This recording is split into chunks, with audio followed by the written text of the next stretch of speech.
हरे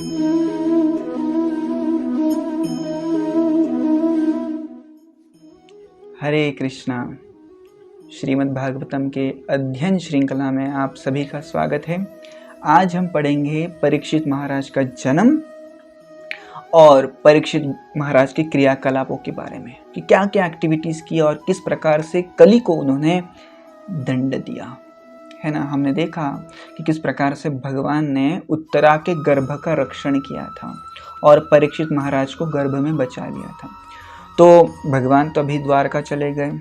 in fact भगवान ने अपना अवतार कार्य भी समाप्त कर लिया था। तो गर्भ के अंदर उत्तरा के परीक्षित महाराज बड़े हो रहे थे, है ना।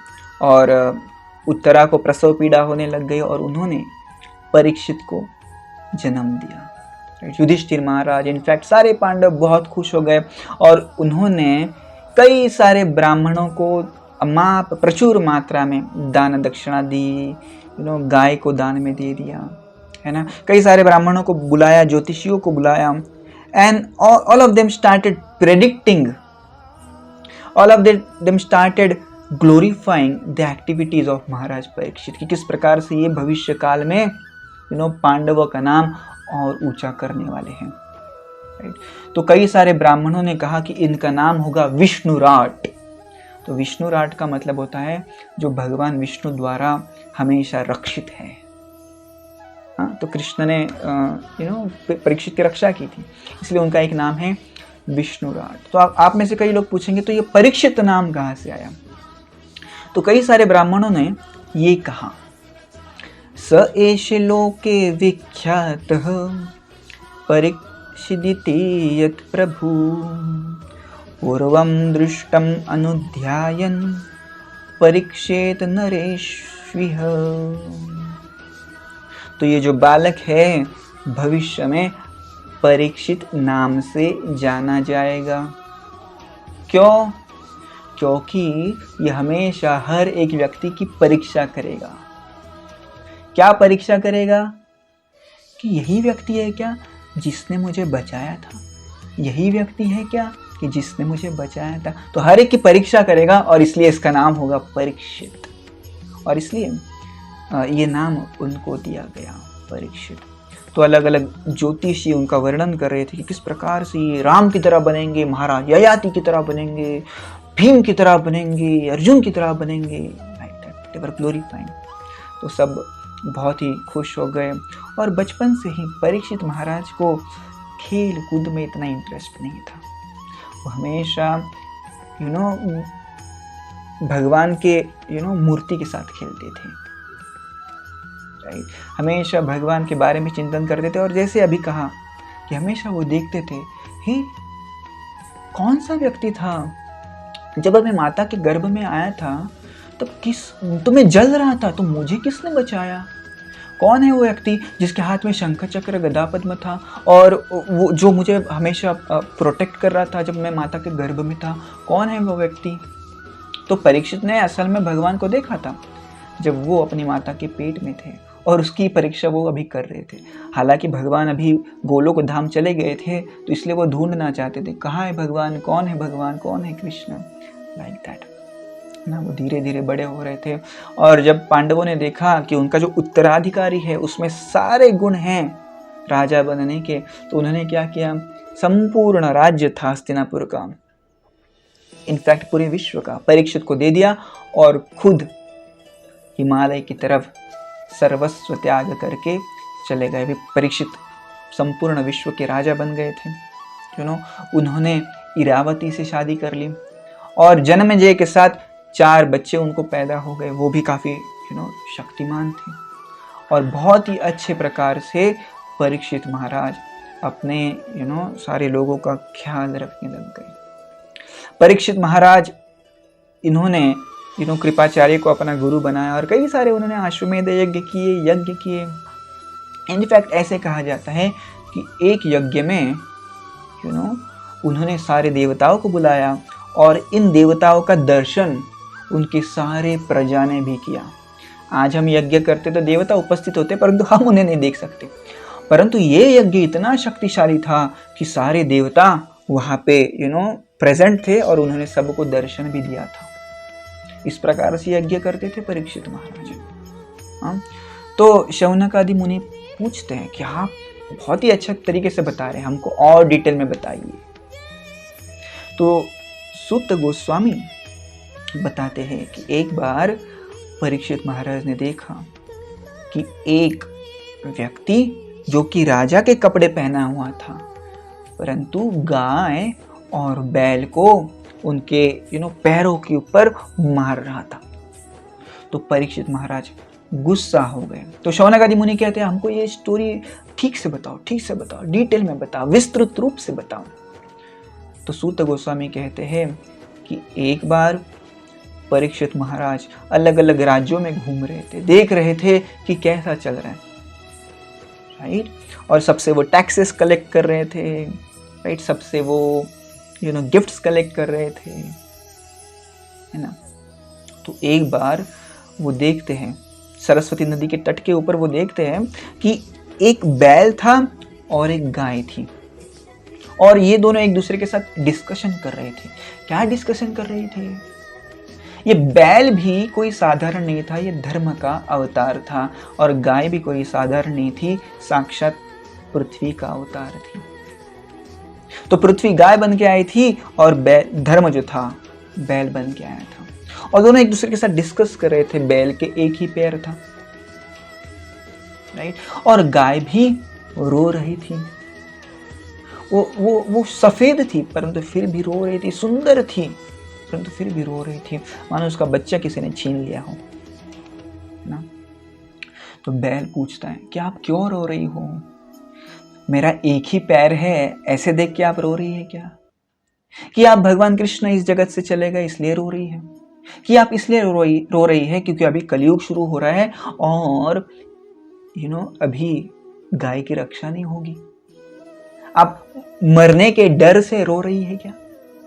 है ना, आपने देखा होगा कलयुग में गो हत्या कितनी कॉमन हो गई है, कितनी सारे गायों की हत्या की जाती है आज, है ना। उनका रक्षण करने वाला कोई नहीं है। तो ये बैल प्रश्न पूछ रहा था। तब गाय जो कि साक्षात पृथ्वी थी, उन्होंने कहा कि जब मैं एक बार आपदा में थी, संकट में थी, तब मेरा रक्षण करने के लिए भगवान स्वयं आए थे, है ना, कृष्ण के रूप में आए थे। मेरे संपूर्ण शरीर के ऊपर उन्होंने विहार किया, राइट, मुझे अत्यानंदित किया, परंतु वही भगवान आज हमें अकेला छोड़ के चले गए हैं। कौन करेगा हमारी रक्षा, राइट, कौन बचाएगा हमें? मुझे भगवान से विरह हो रहा है, इसलिए मैं रो रही हूँ। मैं आने वाले लोगों के बारे में सोच रही हूँ कि कितने वो गिरे हुए होंगे, उनके बारे में सोच के मैं रो रही हूँ, राइट। तो बैल कहता है हाँ, मैं भी उसी कारण दुखी हुआ, और आप देखिए मेरा भी एक ही पैर है।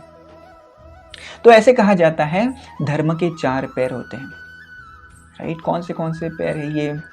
तप, सत्य, अहिंसा, राइट, और एक होता है स्वच्छता रखना, राइट। तो शौच कहा गया है, तप, शौच, सत्य, अहिंसा। तो अभी क्या हो गया है? धर्म का केवल एक पैर बचा है। तप चला गया, अहिंसा चला गया, शौच चला गया, माने क्लीनलीनेस, स्वच्छता चला गया। अभी केवल एक पैर बचा है बैल का, और वो है सत्य। सत्य के पैर के ऊपर ये धर्म खड़ा है अभी, और उसी धर्म के ऊपर, उसी सत्य के ऊपर ये कली आघात कर रहा था, मार रहा था उस बैल को। तब परीक्षित महाराज वहां पे आते और उसको रुकाते, ए तू क्यों मार रहे हो उनको? तू राजा दिखता है परंतु इतना घिनौना काम कर रहा है। गाय बैल को कोई मारता नहीं, है ना, गाय बैल को कोई मारता नहीं, परंतु ये कलयुग है, गाय बैल की हत्या की जाती है। बहुत बुरा है ना। तो ये परीक्षित महाराज ने पहले ही देख लिया था कि किस प्रकार से एक कली पर्सोनिफाइड, कली का राजा गाय बैलों को मार रहा था। और तब परीक्षित महाराज ने रुकाया उसको, अपनी तलवार निकाली, और जैसे ही उसको मारने वाले थे ये कली डरने लग गया। वो कहने लग गया मुझे माफ कर दो, माफ कर दो। तब परीक्षित महाराज ने कहा, अरे तू तो बड़ा राजा दिखता है, इन बेजुबान जानवरों के ऊपर तू अन्याय कर रहा है, मार रहा है, तब तेरी शूरवीरता तू दिखा रहा है। अभी मैंने जैसे ही तलवार निकाली तू रो रहा है, राइट, क्या है तुम। इस प्रकार से वो उसे डांटने लग गए। तब कली ने कहा कि महाराज माफ कर दीजिए। तो परीक्षित ने कहा निकल जाए यहाँ से, मेरे राज्य में जब तक मैं हूं यहाँ पे कली का प्रभाव नहीं होना चाहिए। राइट, तो कली ने कहा महाराज अभी कलयुग शुरू होने वाला है ना, तो मुझे एटलीस्ट कृपया कुछ स्थानों पे आपके राज्य में जगह दे दीजिए, मैं वहीं रहूंगा, मैं उसके अलावा किधर नहीं रहूंगा। राइट, आपने कहा ना यहाँ से जाइए, मैं जाऊंगा, परंतु मुझे ऐसे स्थानों पे रहने दीजिए जहाँ आपका परमिशन हो। नहीं तो मैं जहाँ पे भी जाऊंगा मुझे डर लगेगा, अभी परीक्षित आएंगे मारेंगे, अभी परीक्षित आएंगे मारेंगे, तो मुझे ऐसी जगह दे दीजिए जहाँ पे मैं निश्चिंत रह सकूंगा, क्योंकि मुझे आपसे डर लगता है। तो परीक्षित ने कहा आपको मैं अलाउ करता हूँ 4 जगह पे रहने के लिए। कौन सी ये 4 जगह हैं? तो परीक्षित महाराज ने कहा जहाँ पे नॉनवेज खाया जाता है वहाँ पे रहिए, जहाँ पे जुआ खेला जाता है, जुआ समझते हैं ना, जुआ खेला जाता है, वहाँ पे आप रहिए। तीसरा, जहाँ पे शराब या नशा किया जाता है वहाँ पे आप रहिए। जहाँ पे अवैध संबंध बनाए जाते हैं पर स्त्री पर पुरुष के साथ, वहाँ पे आप रहिए। ऐसी 4 जगह के ऊपर मैं आपको छूट देता हूँ, वहाँ पे रहिए। तब कली ने कहा मुझे और एक जगह पे रहने की अनुमति दीजिए महाराज।